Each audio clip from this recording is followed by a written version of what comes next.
senadora y vicepresidenta Aida Quilpué, y concedemos el minuto adicional para terminar y someter a votación la proposición, senadora ponente. Muchas gracias, presidente. Ahorita me estaba acordando de nuestras raíces, y decían nuestros mayores, que los llamamos así, que también ha sido un concepto cuestionado, y es que decíamos que estábamos en el tiempo de las mujeres y en el tiempo de la madre tierra. Y enhorabuena, estamos hablando de este tema tan fundamental sobre la violencia política.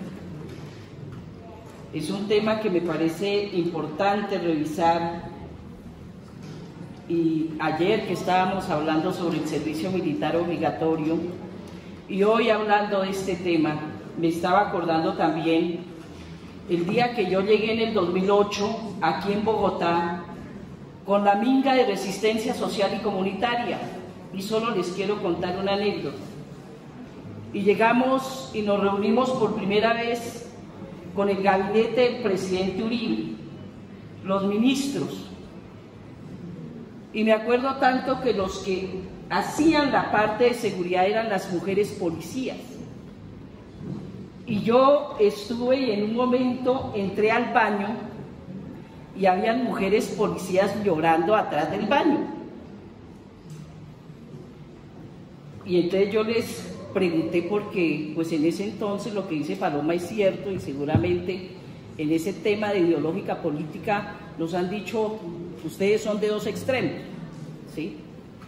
Entonces uno los mira, bueno, ¿y qué pasa? Sin embargo, me acerqué a la mujer policía y yo le decía, ¿qué le pasa?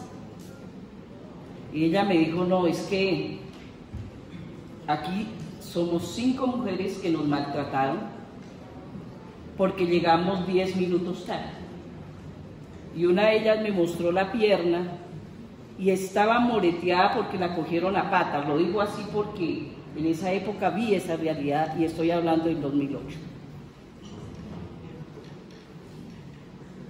Y yo le decía, sería bueno, porque en ese entonces no conocía muy bien cómo era el conducto, de cómo funciona. Por eso es importante, y aquí no estamos en contra de la fuerza pública o los mecanismos de seguridad en el país, sino cuál es la doctrina. Porque eso también tiene que ver con violencia política. Y entonces sí nos hace necesario revisar en todos los niveles. No estoy hablando solamente de este tema, sino también de mujeres que se han atrevido a participar en los distintos escenarios de la política. Yo me refiero, por ejemplo, en el 2019, también de la candidata Karina García en Suárez, Cauca. Era una de las alcaldesas alternativas para combatir la corrupción en ese municipio, y la quemaron viva, liberal, con su madre, con todos los que iban en el carro. Pero ella antes había denunciado que tenía riesgos, así como a muchos nos ha pasado. La compañera Cristina Bautista, Liliana Peña, Argenis, que fueron autoridades indígenas y las mataron porque defendieron la autonomía de su territorio. María Mepaquito en Río Sucio, Chocó. Fui a acompañarla y la asesinaron por defender su comunidad en los riesgos del conflicto armado. Juana Perea, ambientalista, asesinada por el Clan del Golfo en el 2021. Y así un sinnúmero de casos que uno podría decir que no tuvieron la posibilidad de haber sido protegidas previamente para seguir asumiendo su rol en el ejercicio de la política. Y bueno, yo hablo de mi caso, bueno, algunas de pronto no se sienten, pero yo sí he sido víctima del conflicto armado.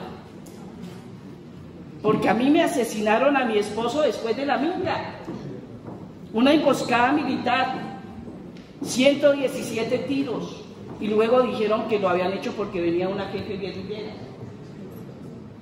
y a nosotros nos victimizan por ser mujer, por ser indígena.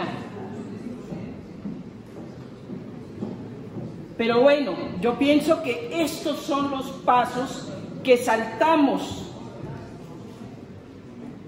para avanzar y afianzar en que muchas mujeres jóvenes, mujeres que hoy están en el distinto escenario de la política, puedan ejercer con tranquilidad, con ese acompañamiento, pero yo diría mucho más cómo prevenir, cómo contribuir a la formación también, porque las mujeres necesitamos elementos técnicos. Hoy yo lo digo con toda propiedad, presidente, yo soy vicepresidenta de esta comisión. Sé que estoy aprendiendo, sé que soy nueva, pero me gustaría la solidaridad de muchos hombres congresistas que nos digan cuál es la técnica, porque yo hoy sí estoy aprendiendo y lo digo con humildad. Eso no quiere decir que no podamos ejercer, no podamos ejercer este rol de la institucionalidad, porque tenemos esa capacidad de hacer. De tal manera que esta norma, que nos parece fundamental en el ejercicio de la participación de las mujeres y que pensemos distinto, podamos también tener la capacidad de decir y debatir en los escenarios con altura. A mí me parece fundamental ese tema.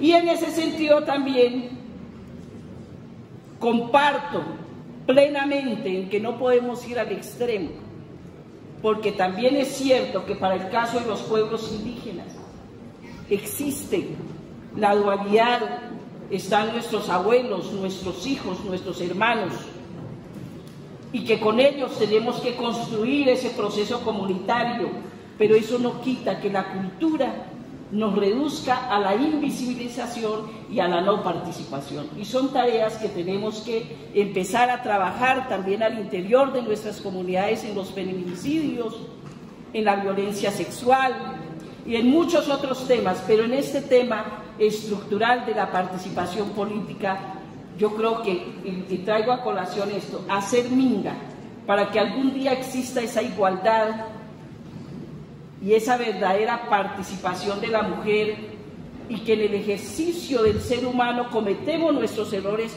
tengamos la altura para dialogarlo, para superarlo y avanzar en eso que hoy soñamos, que se llama la paz total. Muchas gracias.